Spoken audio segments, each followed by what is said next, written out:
Class 20 भारतीय संविधान। आज हम पढ़ेंगे राज्यसभा। ठीक है, आप प्लीज़ माइंडफुल मास्टरी को सब्सक्राइब कीजिएगा, शेयर कीजिएगा, लाइक कीजिएगा, सपोर्ट कीजिएगा। जितने भी वीडियो मिल रहे हैं पवन सर के द्वारा आपको मिल रही है। ठीक है, तो आज हम पढ़ेंगे राज्यसभा। आर्टिकल 80 में इसका अनुच्छेद 80 में इसका वर्णन है। ठीक है, भारतीय संविधान क्लास 20 है। ठीक है, सबसे पहले इससे पहले हमने विधायिका का पढ़ा था, जिसमें हमने पढ़ा था कि संसद जो होती है, जिसका संविधान में उल्लेख है अनुच्छेद 79, आर्टिकल 79 में, अनुच्छेद 79 में। ठीक, उसके बाद उसको 3 भागों में बांटा गया, राष्ट्रपति, राज्यसभा और लोकसभा। ठीक है, राष्ट्रपति, राज्यसभा और लोकसभा। ठीक, तो राष्ट्रपति आर्टिकल 52 में है, जिसको हम लोगों ने पढ़ लिया है। आज जो है हमारा लेक्चर रहेगा राज्यसभा, जो आर्टिकल 80 हम लोगों को पढ़नी है, ये 20वां लेक्चर होगा। उसके बाद जो वीडियो आएगी लोकसभा आएगी, आर्टिकल 81 में इसका वर्णन है, वो क्लास 21 होगी। ठीक है, 21। तो आज हम पढ़ेंगे क्लास 20 में राज्यसभा। ठीक है, संसद के हमारे 3 अंग होते हैं, राष्ट्रपति, राज्यसभा, लोकसभा।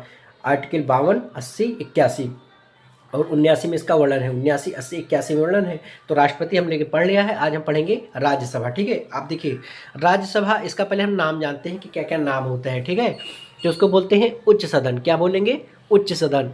क्यों? क्योंकि इसमें जो है आयु उम्र के, काफ़ी उम्र के लोग जो है इसमें बैठते हैं, इसलिए इसको उच्च सदन बोलते हैं। ठीक, और जो जाहिर सी बात है, जब कोई ज़्यादा लोग बैठेंगे, ज़्यादा उम्र के दार बैठेंगे, तो उच्च कहा जाएगा, बड़ा कहा जाएगा। उसके साथ साथ कहीं ना कहीं उनको अनुभव होगा, तो उसको क्या कहा जाएगा? विशेषज्ञ सदन। ठीक है, क्या कहेंगे? विशेषज्ञ सदन। क्यों कहा जाता है? क्योंकि उसमें से जब एक उम्र हो जाती है, जैसे मान लीजिए आपकी 30-35 साल से ऊपर की उम्र हो जाती है, तो कहीं ना कहीं 30 साल 35 साल की अगर उम्र ऊपर हो जाती है, तो आप कहीं ना कहीं विशेषज्ञ हो जाते हैं हर एक चीज़ में, अन्य की तुलना में। ठीक, तो इसको विशेषज्ञ सदन कहा जाता है। ठीक, दूसरी बात, इसको अस्थाई सदन बोलते हैं। ठीक है, परमानेंट बोलते हैं इसको, अस्थाई सदन बोलते हैं। इसका मतलब जो उम्र, इतने उम्र के लोग जब इसमें रहते हैं, तो देखो बार बार इसको तोड़ा नहीं जा सकता, मोड़ा नहीं जा सकता, तो ज़्यादा उम्र की वजह से इसको उच्च सदन बोलते हैं। विशेषज्ञ सदन बोलते हैं क्योंकि जानकारी और अनुभव होता है, एक्सपीरियंस और अनुभव बहुत ज़्यादा होता है। ठीक है, एक्सपीरियंस जो है काफ़ी हद तक होती है। उसके बाद अस्थाई सदन इसको बोलते हैं, इसलिए इसको कभी भंग नहीं किया जा सकता। एक बार क्वेश्चन पूछा गया था कि इसमें किसको भंग नहीं किया जा सकता, तो लोकसभा था और राज्यसभा था, और था इनमें से दोनों, इनमें से कोई नहीं। तो क्या था कि जो है अस्थाई सदन, इसको कभी भंग नहीं किया जा सकता है। और लोकसभा को भंग कर सकते हैं, पर राज्यसभा को नहीं कहा जा सकता, नहीं भंग हो सकता। और राज्यसभा को द्वितीय सदन कहते हैं। ठीक, तो प्रथम सदन किसको बोलेंगे? तो प्रथम सदन लोकसभा और द्वितीय सदन राज्यसभा। ठीक, और अब आप लोगों ने जान गए होंगे कि क्वेश्चन कहीं से भी फंसाएगा तो आप लोग कर ले जाओगे। हम लोग पढ़ेंगे संसद। संसद में 3 पार्ट, राष्ट्रपति, राज्यसभा, लोकसभा, जिसमें राष्ट्रपति पढ़ चुके हैं, आज पढ़ रहे हैं राज्यसभा। राज्यसभा का दूसरा नाम जिसको बोलते हैं द्वितीय सदन, इसके अन्य नाम है उच्च सदन, विशेषज्ञ सदन, अस्थाई सदन। इसको कभी भंग नहीं किया जा सकता। ठीक है, उसके बाद इसकी संरचना के बारे में बात करें, स्ट्रक्चर के बारे में, तो 250 जो है मैक्सिमम, अधिकतम इसके सदस्यों की संख्या हो सकती है। ठीक है, अब 250 को अधिकतम बता रहे हैं। ठीक है, संविधान में लिखा है, जिसमें से 238 निर्वाचित और 12 मनोनीत राष्ट्रपति द्वारा। ठीक, इसका मतलब क्या होता है? देखिए 238 जो है इनका निर्वाचन होता है, मतलब इनका चयन होता है, चुनाव होता है अप्रत्यक्ष विधि द्वारा। ठीक है, जो है इनका राज्यसभा में 238 लोगों का निर्वाचन होता है। ठीक, और 12 जो है लोग क्या होंगे? ये होंगे, इनको मनोनीत किया जाता है। किसके द्वारा? राष्ट्रपति के द्वारा। अब मनोनीत का मतलब क्या होता है? जैसे जब राष्ट्रपति देखते हैं कि उन्हीं में से जो कला, साहित्य, पत्रकारिता, इनमें सब में थोड़ा अग्रणी है, तो राष्ट्रपति जो है 12 लोगों को मनोनीत करता है। मनोनीत मतलब मन से, यानी कि किसके मन से? तो राष्ट्रपति के मन से। ठीक है, तो उनको मनोनीत किया जाता है। क्यों? क्योंकि जो 12 मनोनीत होते हैं राष्ट्रपति द्वारा, ये 12 सदस्य जो होते हैं, ये मनोनीत किए जाते हैं राष्ट्रपति द्वारा। ये ऐसे व्यक्ति होते हैं जिन्हें कला यानी आर्ट, साहित्य यानी लिटरेचर, विज्ञान मतलब साइंस, या समाज सेवा, ठीक है, सोशल सर्विसेज, या फिर सहकारिता के क्षेत्र में विशेष ज्ञान या अनुभव होता है, तो 12 मनोनीत होते हैं। उसका रीज़न ये होता है कि वो चाहते हैं राष्ट्रपति कि अगर ये 238 में से आपको दिख रहा है कि हाँ अभी भी कुछ संख्या 2 4 संख्या 8 संख्या कम है, तो कम से कम मैं अपनी इच्छा से 12 लोगों को ऐसे चुनाव करूं कि जो कि राज्यसभा को अच्छे तरीके से चला सके, और कार्यक्रम मतलब जो कार्य हो रहा है वो अच्छे तरह से निर्वहन हो सके। इसलिए राष्ट्रपति अपने विवेक और बुद्धि के हिसाब से 12 लोगों को मनोनीत करता है, ठीक है, अपने मन से। और 238 क्या होते हैं, निर्वाचित होते हैं, ठीक। और अब ये वर्तमान में संख्या क्या है, तो 238 संविधान में लिखा है कि अधिकतम 238 हो सकते हैं निर्वाचित, पर उसमें वर्तमान में कितने हैं, 233। और 12 मनोनीत राष्ट्रपति द्वारा, तो वर्तमान में ये 12 है। ये संख्या तो पूरी है।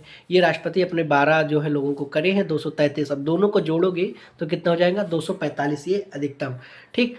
पर अधिकतम कितना है, 250। और इस समय वर्तमान में कितना है अधिकतम, 245, 233 निर्वाचित और 12 अधिकतम। देखो बेटा, लेक्चर आराम से पढ़ना, कोई इसमें से जल्दबाजी नहीं, बहुत आराम से समझो। 250 मैक्सिमम चाहिए, जिसमें से 250 में से 238 निर्वाचित होंगे, इनका चुनाव होगा, और 12 जो है मन से चुने जाएंगे। किसके मन से, तो राष्ट्रपति के मन से।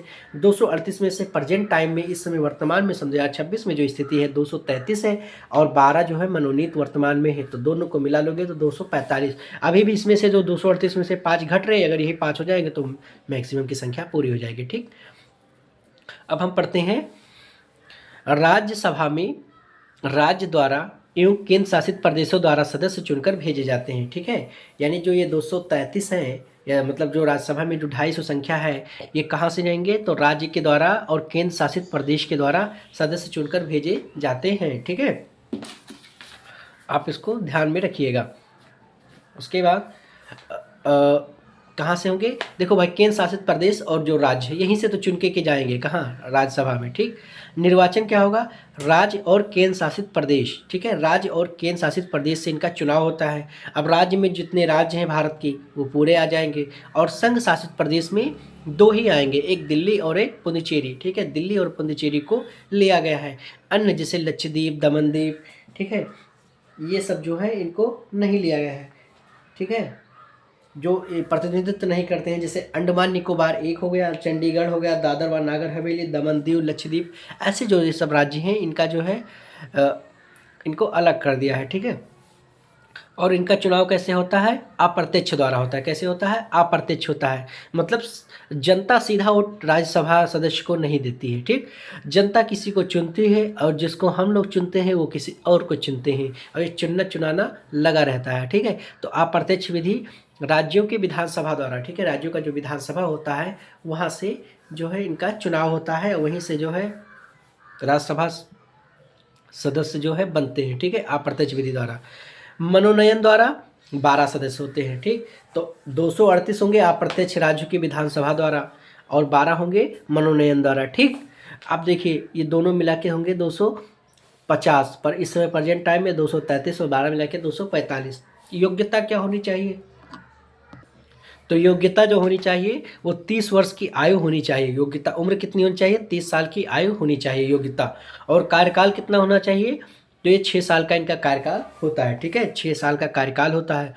30 साल का इनका मतलब ये योग्यता चाहिए कि आपको कम से कम उम्र जो होगा 30 साल। अब देखिए, राष्ट्रपति में 35 साल, राज्यसभा में 30 साल। अब आगे हम लोकसभा में भी देखेंगे कि कौन सा कितने साल बचते हैं, ठीक। तो आप लोग यहाँ से तैयार कर लीजिएगा कि ये ऐसा सदन है जिसको भंग नहीं किया सकता। 233 निर्वाचित, 12 जो है मनोनयन। यहाँ से क्वेश्चन पूछा था कि राष्ट्रपति राज्यसभा में कितने सदस्यों को मनोनीत करता है, तो 12 सदस्यों को। कहाँ से इनका चयन होता है, तो राज्य और संघ केंद्र शासित प्रदेश में से, दिल्ली और पुडुचेरी से, ठीक है। 30 वर्ष की आयु चाहिए, और 6 वर्ष इनका कार्यकाल होता है।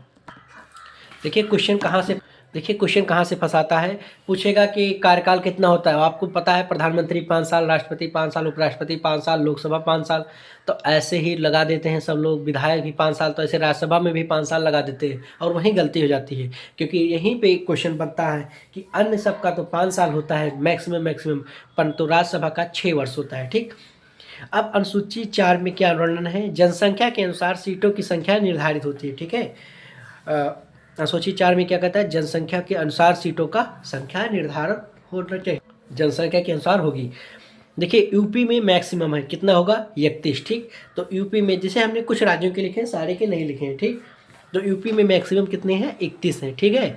उसके बाद एमएच मतलब महाराष्ट्र में 19 है, आंध्र प्रदेश में 11 है, तमिलनाडु में 18 है, बिहार में 16 है, पश्चिम बंगाल में 16 है, कर्नाटक में 12 है, एमपी में 11 है, उड़ीसा और राजस्थान में 10-10 है, केरल में 9 है, और पंजाब, असम, और तेलंगाना में 7 है, गुजरात में 11 है। अब कुल मिला के देखा जाए तो मैक्सिमम जो हो गया वो यूपी में 31 है। और देखिएगा यहाँ से तो इतना हो गया, और देखिए दूसरे नंबर पे 31 से नीचे आएंगे तो फिर दूसरे पे महाराष्ट्र है 19, और थर्ड पे कौन है, तमिलनाडु। ठीक, तो आप इतना तैयार कर लीजिएगा, एक तो यूपी का हो गया, एक महाराष्ट्र का हो गया, और एक तमिलनाडु का हो गया। जैसे कभी कभाई आ जाए क्रमांक करने के लिए तो 31, 19, 18 यूपी में, महाराष्ट्र में और तमिलनाडु में। ठीक, और सबसे कम अगर पूछा जाता है तो सबसे कम जो है उसमें से नागालैंड, मिजोरम, मेघालय, मणिपुर, त्रिपुरा, सिक्किम, अरुणाचल प्रदेश, गोवा, ये जो छोटे छोटे हैं वहाँ जनसंख्या क्योंकि इनमें कम है, नागालैंड में, मिजोरम में, मेघालय में, मणिपुर में, त्रिपुरा में, सिक्किम में, अरुणाचल प्रदेश और गोवा में। ठीक, तो यहाँ से लिख लेंगे, इतने हैं। मैक्सिमम ज़्यादा अगर पूछा जाएगा तो यूपी में। और देखिए बिहार में कभी भी देखिएगा तो बिहार हमेशा जानिए कि यूपी में ज़्यादा, बिहार में आधा।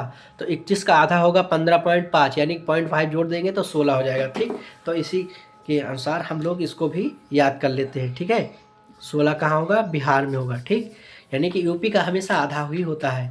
ये थोड़ा ट्रिक कहीं ना कहीं फिट भी बैठ रही है। ठीक है, तो यूपी में 31 है तो ये 16 होगा। ठीक, उसके बाद चुनाव की बात करें तो प्रति 2 वर्ष पर 1/3 अवकाश ग्रहण करते हैं। इसका मतलब क्या होता है कि 2 वर्ष में, मतलब ये नहीं कि 2 वर्ष का कार्यकाल है, अभी हमने 6 बताया फिर 2 वर्ष, ऐसा नहीं होता है। होता क्या है कि जैसे प्रति 2 वर्ष पर 1/3 तिहाई अवकाश ग्रहण करते हैं, यानी कि जैसे 250 लोग हैं, ठीक, या 245 समय है। अब उनका 245 का 1/3 करोगे, ठीक, या मान लीजिए जैसे 240 हैं, आप मान लीजिए 240 लोग हैं। ठीक, अब 240 लोगों का कार्यकाल 6 साल है, तो उनमें से 1/3, अब 240 का 1/3 करोगे तो 240 भागे 1/3। ठीक है, तो 1/3 करोगे तो 80 लोग होंगे, 80 80 80, यानी तिहाई हिस्सा, मतलब तीसरा हिस्सा 80 80 80 होंगे। तो यानी कि 160 तो वैसे बने रहेंगे, बाकी जो 80 बचेंगे उनका चुनाव हो जाएगा। ठीक, तो फिर उनका चुनाव होगा, तो फिर पहले वाले जो 80 रहेंगे फिर 2 साल बाद उनका चुनाव होगा, फिर बीच वाले का फिर 2 साल बाद होगा। इस प्रकार से 2-2 साल पे बदलते रहते हैं, और संख्या जो है हमेशा मेंटेन रहती है, इसीलिए राज्यसभा कभी भंग नहीं होती। आप समझ पा रहे हैं, अगर मान लीजिए 240 हैं तो 240 का 1/3 करोगे तो 80 होंगे। तो एक बार क्या करेंगे कि 80 वाले, जैसे मान लीजिए ए बी सी, या ऐसे मान लो कि चलिए जिनका कार्यकाल पूरा होने वाला है तो 80 लोगों का चयन कीजिए। अब वो 6 साल के लिए बन गए, फिर 2 साल बीता तो आगे के जो 80 बचे या बीच के जो 80 बचे फिर उनका कर देंगे, फिर जो और भी बच गए हैं जिनका नहीं हुआ है फिर वो बदलेंगे, यानी कि 6 साल ऐसे ऐसे करके किया जाता है। 240 में से, जैसे मान लो 240 है, हम तो 245 है वर्तमान में, पर मन में एक मानक के हिसाब से बता रहा हूँ जिसे गुणा करने में आसानी हो। ठीक, तो अगर 240 है तो पहले 80 का होगा, फिर जो उसमें से 160 बचेंगे फिर उनमें से 80 का होगा, फिर उनमें से जो 80 बचेंगे फिर उनका होगा। ऐसे ऐसे करते करते जाएंगे और धीरे धीरे चुनाव होता जाएगा, और 1-2 साल पर इनका चुनाव होता जाता है। ठीक, और 1/3 का अवकाश ग्रहण करते जाते हैं। ठीक है, उसके बाद राज्यसभा का सभापति सदैव राष्ट्रपति होगा, जो कि राज्यसभा के सदस्य नहीं होंगे। ठीक है, समझे, यानी राज्यसभा का जो सभापति होगा वो सदैव क्या होगा, उपराष्ट्रपति होगा, जो कि राज्यसभा के सदस्य नहीं होते हैं। उपराष्ट्रपति क्या होंगे, क्योंकि अगर भाई वो राज्यसभा के सदस्य होंगे तो पक्षपात हो जाएगा ना, क्योंकि राज्यसभा के सदस्य रहेंगे, फिर वो कहीं ना कहीं अगर उनसे किसी से बैर है तो जिस दिन उपराष्ट्रपति के पद पे या उपसभापति के रूप में आ जाएंगे तो जब जानेंगे कि सभापति, मतलब मैं जब बराबर था राज्यसभा के तो इन्होंने मुझे हानि पहुंचाई थी तो मैं भी हानि पहुंचाऊंगा। तो इसलिए संविधान ने ये सिस्टम ही खत्म कर दिया। उन्होंने कहा कि राज्यसभा का सभापति सदैव उपराष्ट्रपति होगा, जो कि राज्यसभा का सदस्य नहीं होगा। क्योंकि राज्यसभा का सदस्य नहीं होगा, उपराष्ट्रपति सीधा बना रहेगा, तो फिर कोई दिक्कत नहीं होगी। ठीक, उसके बाद उपसभापति में राज्यसभा के सदस्यों में पुनः चयन होता है। ठीक है, राज्यसभा के सदस्यों में क्या होगा, चयन होगा। देखिए सभापति अलग हो गए, ठीक, सभापति जो होंगे वो उपराष्ट्रपति होंगे। अब उपसभापति कहाँ से लिए जाएंगे, अब वो तो भाई कहीं ना कहीं राज्यसभा से ही लिए जाएंगे। तो राज्यसभा के सदस्यों में पुनः चयन होता है किस पद के लिए, उपसभापति के लिए। जैसे सभापति, उपसभापति, सभापति से छोटा काम उपसभापति, यानी सभापति को कोई आवश्यक पड़ जाए, यानी राष्ट्रपति को कोई दिक्कत हो, उपराष्ट्रपति को कोई दिक्कत हो जाए तो उपसभापति कार्य करेंगे। तो राज्यसभा के सदस्य में जैसे मान लीजिए, अब यहाँ से सिस्टम कहाँ से गड़बड़ाता है, जैसे डिस्टर्ब कहाँ होता है, जैसे मान लीजिए राष्ट्रपति को कोई कारणवश कुछ किसी कारणवश कोई भी ऐसा चीज़ है कि वो अपने पद पर नहीं है, या कोई कारण हो गया, कोई अकाल कोई पड़ गई, या कोई ऐसी व्यवस्था बन गई कि मान लीजिए राष्ट्रपति नहीं है, ठीक। अब राष्ट्रपति नहीं है तो क्या होंगे, सभापति, यहाँ जो राज्यसभा के सभापति देख रहे थे, तो उपराष्ट्रपति क्या करने चले जाएंगे, राष्ट्रपति का कार्य संभालेंगे, ठीक। और यहाँ तब जब उपराष्ट्रपति का कार्य संभाल लेंगे तो राज्यसभा का कार्य कौन संभालेगा भैया, आपको तो हमने जो है सभापति बनाया है, तो सभापति के रूप में तब वो सीट खाली हो जाएगी, तो उस सभापति को उपसभापति निभाएगा, इसीलिए ऐसा सिस्टम बनाया गया। अब देखिएगा 4 सिस्टम है, उपसभापति, सभापति, उपराष्ट्रपति, राष्ट्रपति। राष्ट्रपति को कोई दिक्कत, राष्ट्रपति को कोई दिक्कत तो उपराष्ट्रपति देख लेगा, उपराष्ट्रपति का जैसे देखेगा इसका पद खाली हो जाएगा, राज्यसभा का सभापति का पद खाली हो जाएगा, तुरंत उपसभापति वहाँ पे आ जाएगा, ठीक। तो इस प्रकार से सिस्टम बनता रहता है। राज्यसभा के सदस्यों में अगर 6 माह तक अगर देखा गया, अगर नहीं हुआ तो उपराष्ट्रपति मतलब राष्ट्रपति का पद फिर से चुनाव कराया जाएगा, अगर नहीं होगा तो उपराष्ट्रपति को बैठा दिया जाएगा और यहाँ पे फिर से उपराष्ट्रपति की फिर से नियुक्ति की जाएगी। तो राज्यसभा के सदस्यों में पुनः चयन होता है उपसभापति के लिए, ठीक। ये क्यों है, क्योंकि जब उपराष्ट्रपति को कोई अवकाश लेना हो तो उपसभापति कार्य करें, ठीक। अगर राष्ट्रपति भी कोई कार्य करते हैं तो भी उपसभापति का कार्य हो जाएगा, उपराष्ट्रपति राष्ट्रपति का कार्य करेंगे, उपसभापति उपराष्ट्रपति का काम करेंगे।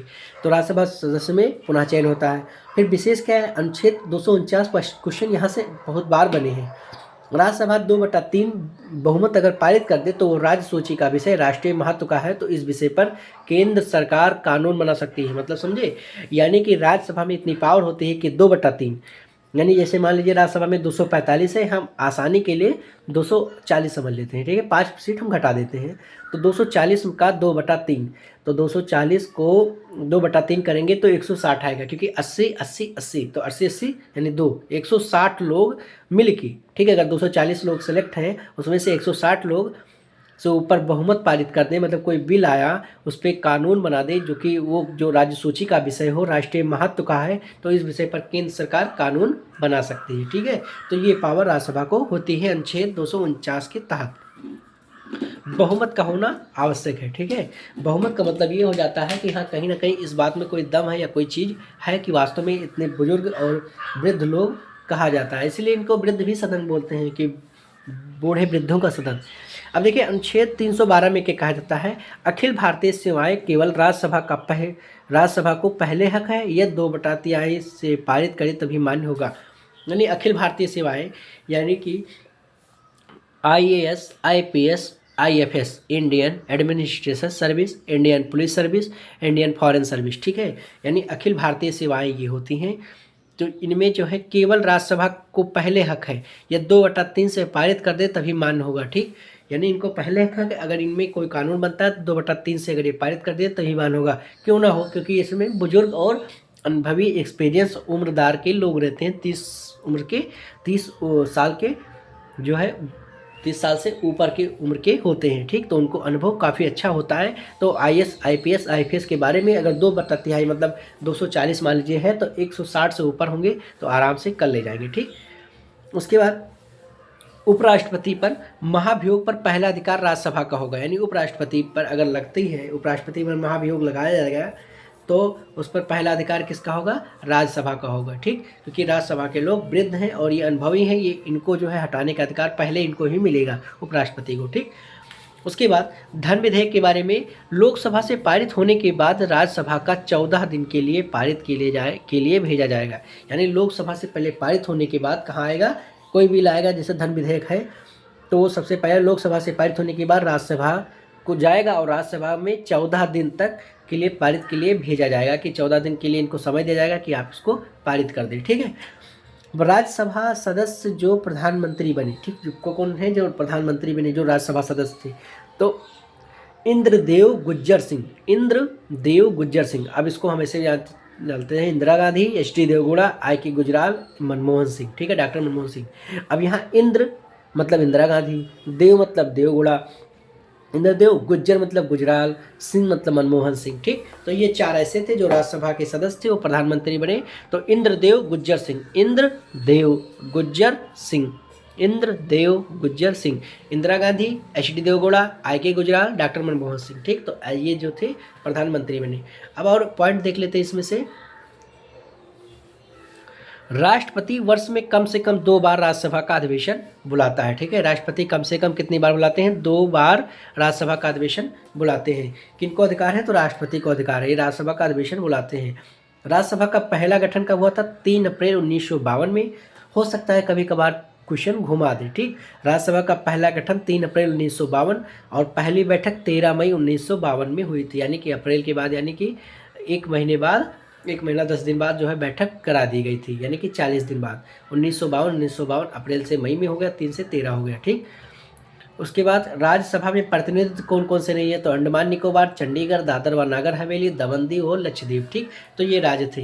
देखिए ये क्वेश्चन कभी कभार पूछा जा सकता है, तो ये बच्चे कहते हैं बहुत कठिन आया। असल में कठिन नहीं है, प्रारंभिक क्वेश्चन ही उठा के रिपीट कर दिया जाता है। और देखिए संविधान में पूछेगा क्या, ये तो आपका करंट का तो है नहीं। करंट में 2-4 लोग बदलते हैं, जैसे नए राष्ट्रपति, नए उपराष्ट्रपति, नए लोकसभा सदस्य, जो है लोकसभा अध्यक्ष, लोकसभा उपाध्यक्ष, यही सब पूछे जाते हैं। और इसमें से क्या पूछा जाएगा? ठीक, तो कम से कम बाकी तो चीज़ें पुरानी होती है, इसीलिए ये स्टैटिक जीके में कहीं ना कहीं आता है। तो आप लोग इसको राज्यसभा को अच्छे से आप कंप्लीट कीजिएगा। और जो है हमें लगता है कि ठीक ठाक से आप लोग अच्छे से एंजॉय के साथ पढ़ रहे हो। अगर पढ़ रहे हो तो माइंडफुल मास्टरी को प्लीज़ सब्सक्राइब कीजिए, शेयर कीजिए, लाइक कीजिए और सपोर्ट कीजिए। आपके सपोर्ट के बिना जो है कहीं ना कहीं हमारा सब कुछ अधूरा ही है, आपके प्यार के बिना अधूरा है। तो आप प्लीज़ इस पर सपोर्ट कीजिएगा, प्यार कीजिएगा। राज्यसभा के बाद अगला जो लेक्चर होगा वो हमारा होगा लोकसभा। वो छोड़िएगा मत, क्योंकि एक स्ट्रक्चर और एक ढांचे के रूप में हम पढ़ाई कर रहे हैं, एक सीक्वेंस में पढ़ा रहे हैं, ताकि कोई भी दिक्कत ना होने पाए, और आपको आसान शब्दों में पढ़ाते हैं। Thank you.